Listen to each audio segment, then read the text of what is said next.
Euzu billahi mineşşeytanirracim. Bismillahirrahmanirrahim. Elhamdülillahi rabbil alamin. Vessalatu vesselamu ala seyyidina Muhammedin ve ala alihi ve sahbihi ecmaîn. Amma ba'd. Esselamu aleyküm ve rahmetullahi ve berekatuhu. Yavru botar cemaati.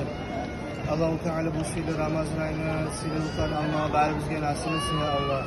Kardeşlerim, Ramazan ayının 3 payının 1 paya getken 2 paya kalıptıra Ramazan ayı Peygamber sallallahu aleyhi ve sellem ayetine emek beksilli aydır. Allahu Teala bu ayın içine Kur'an'ı iyi bergenler.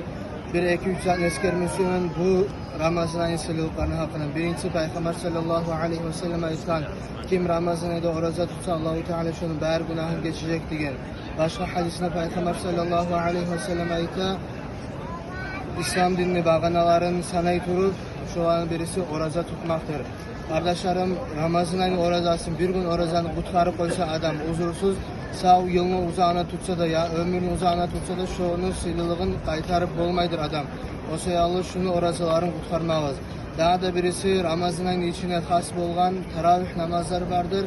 Peygamber sallallahu aleyhi ve sellem özünün hakkından aytkan kim Ramazan ayının geçilerin ibadetini ötkerse Allah'a inanan halde, Allah'tan zuap karavulan halde Allahu Teala şunu bari günahların geçecekti. O sayılı şu teravih namazda, geçi namazlar etmeye, geçi dualar etmeye, kurallar okumaya dikkat ettiğiz. Bir daha da bir zat Ramazan ayı has bolagan Peygamber sallallahu aleyhi ve sellem'in sıfatlayı durup ashab arayta Peygamber sallallahu aleyhi ve sellem bari adamların ise çomak dedi. Ama tek Ramazan ayı gelgen zamanla dağdını bir çomak buadı Peygamber sallallahu aleyhi ve selleme. O sayılı sadaka vermeye imkanlıklar bolgan zamanla Allahu Teala sadakan yollarını açkan zamanla sadakalarda koşuluguz. Ramazan ayının bereketi Allahu Teala bari bizge tevfik versin. Elhamdülillahi rabbil alamin.